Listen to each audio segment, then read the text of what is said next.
That's horrible. You have to do it from this side. It's load shedding. It's load shedding in my area, and it is around. So that's why the light is doing that nonsense. It's load shedding in my area, and it's about. It's not about. It's 12:05, and I was lying in bed, and I was trying, and Natalie and Ethan is sleeping. I was lying in bed, and I just had like these thoughts. And and at night, these thoughts come up a lot for me. So I live in my head. I was thinking that, I feel guilty a lot. And I spoke to Natalie about this a couple of days ago. I feel guilty for, it's almost like, it feels like it goes deeper than showing off. Yeah, I want to start with that. So like, I always feel sort of shy and somewhat shy towards, like, very guilty for having things in my life, like nice things that I feel, it's a weird thing. It's almost like I don't deserve it, but I do. And, as much as anybody that worked for anything in their life, has had. Let me explain. So I feel guilty, like, for example, this house. When people say, oh my God, you've got such a nice house, I feel like, ugh. If people say, oh, you got such a nice car, and it's not like a crazy car, I drive a Honda, okay? So they go, ooh, I go, and it's weird because it's been like that for a long time, and I only realized these, like, emotions and thoughts recently is something that I actually live with or struggle with my whole life. It's like I feel very shy. For example, I've got family and friends, when they're in the newspaper, they mount it and block mount it and put it against the wall. And when I walk through the houses for whatever achievement or diploma or posters on the wall about them, or like a write up in the newspaper, I always go, yeah, that's nice. It makes complete sense. You'd be proud of that. But I have been probably, it's part of my job, but I've been nominated for awards, and I've been in the newspaper more than, the average guy. But I've never put anything up. I don't have my degree on the wall. I feel like it's in my head somewhere. I feel like it is. Why? I feel like it's showing off. Everything in my head, I feel like it's showing off. And there's this deep feeling of guilt for things I have. Now I'm very proud of achieving the stuff. Like, I'm proud of this house and I've achieved this, but feel very guilty. And I feel like I don't want to, like, it feels like every time someone praises me for it, or I will avoid things on camera sometimes so that you guys don't see it, so that, because I don't feel like, it's almost like I don't mean to brag. But I think that's very much, oh, there's the power. There's the power on. It's very much it's very much a middle class thing, and I wanted to know if you guys struggle with these same problems. And I think it comes from my childhood, to be honest, a feeling of guilt, and also my parents always drilling it into me that, you're lucky to have these things, don't flaunt it in other people's faces. Because you see, I grew up very middle class, but as a child, my father had a shop and my mother was a teacher in a town that was middle class was almost the highest up you could get. And then poor, like a lot of people that were still struggling. And so at school, I was bullied a lot. Now, I fought back, so I can't say like it wasn't that kind of bullying, but it was almost like, yeah, you must rich. It was always like that, like, ooh, you must rich, you can get anything. It was always like that. And it really affected me, like as a lighty. I was like always very shy. Like, I never went home and complained, because my dad always like used to say, you must sort out your things in life. And I never complained, but I always tried to negotiate those things at school. And my mother was a teacher at that same school, because there's only like one school in town at the time you could go to. And so that made it even worse, because it was either you're rich or, yeah, you must a teacher's child. And I got absolutely I wasn't, most of the people, all the teachers had kids in the school. I'm sure they also dealt with the same stuff, but most of the time I always felt like, I had to, I was being bullied in a weird way, like it's almost verbal bullying, and I always into because you're rich and all that, and that made me feel very self-conscious and very shy. And the weird part of it is that I did have, my parents did their best to give me a great life, and they did very well at it. But it was a middle class lifestyle, and it was so difficult because my dad always used to bring me into his world a lot. My dad, because I was the eldest son, I think that had partly to do with that, because he was learning and he was probably learning with me, because I see it with Ethan and I'm sort of figuring it out as we go. My dad showed me a lot about his business and talked to me like an adult from a very young age. And so I knew, I always went like, when people used to call me, yeah, you must reach, and I would go like, you have no idea how tough it is for my father to have that business. I always used to go, in my head I'd go, I never tell them this, I'd always go, do you know how difficult it is to put 3 kids through school, have a wife, a house at home, and employ people when you can't even make 20 cents on a loaf of bread?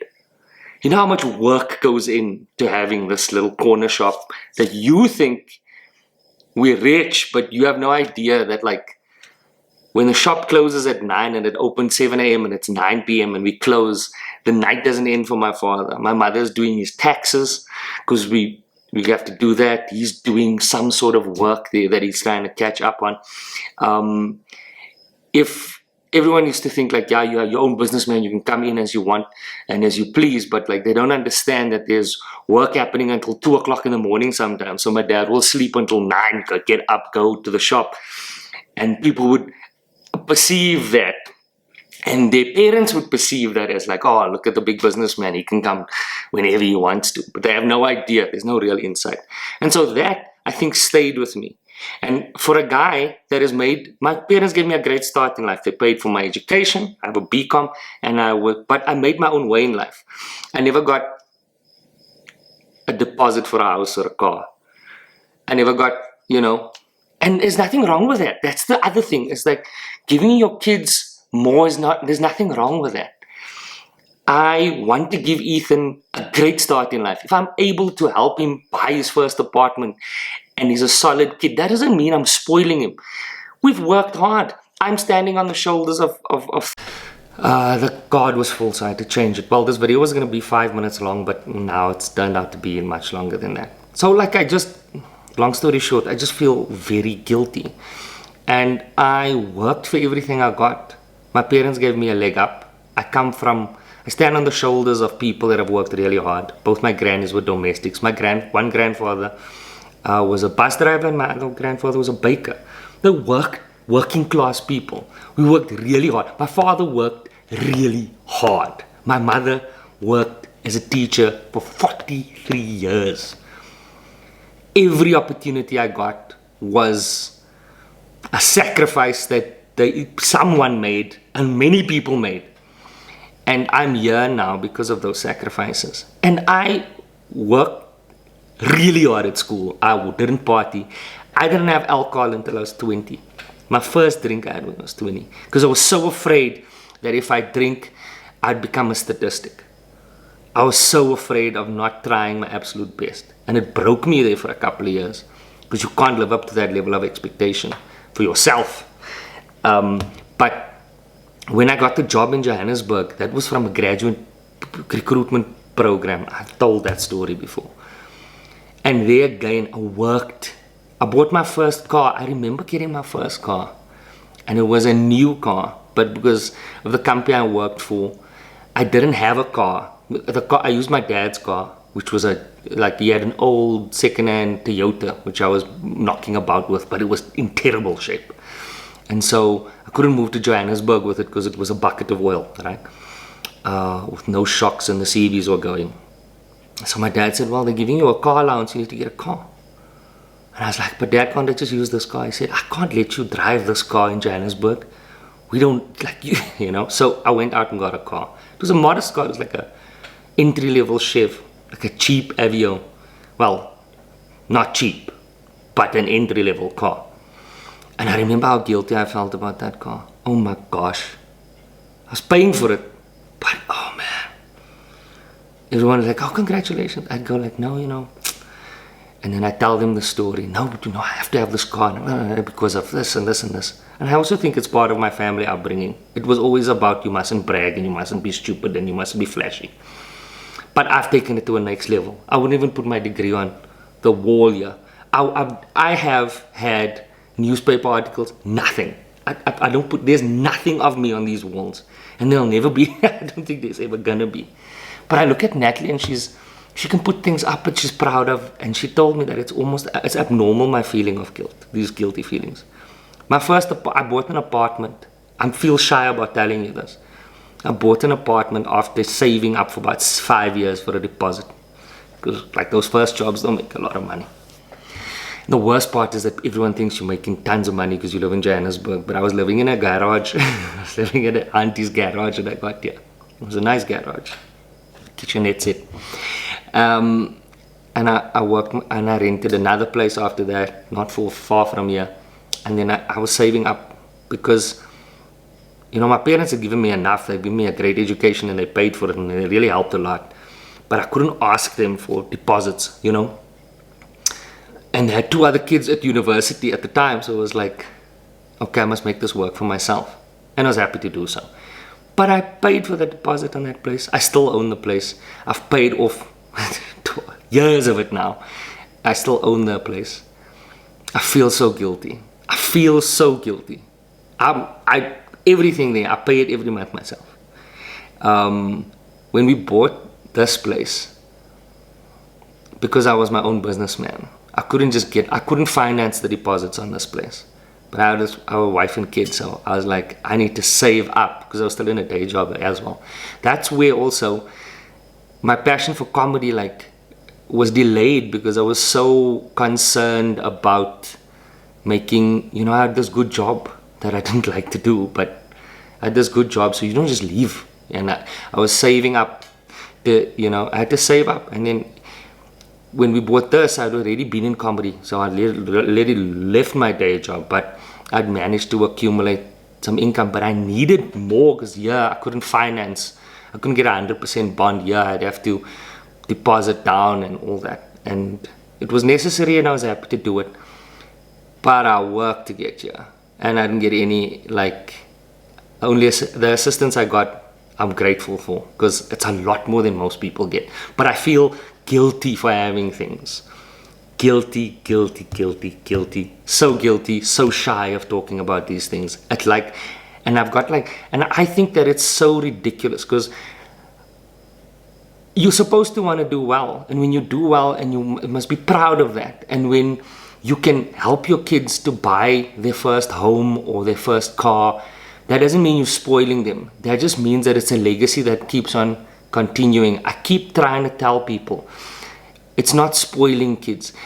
I have family and friends where the parents have helped the children and they bought homes and helped buy homes and those things. And what a wonderful thing if you can do that. And those kids are the nicest people I've met in my life. But I don't know, that's just one of the things.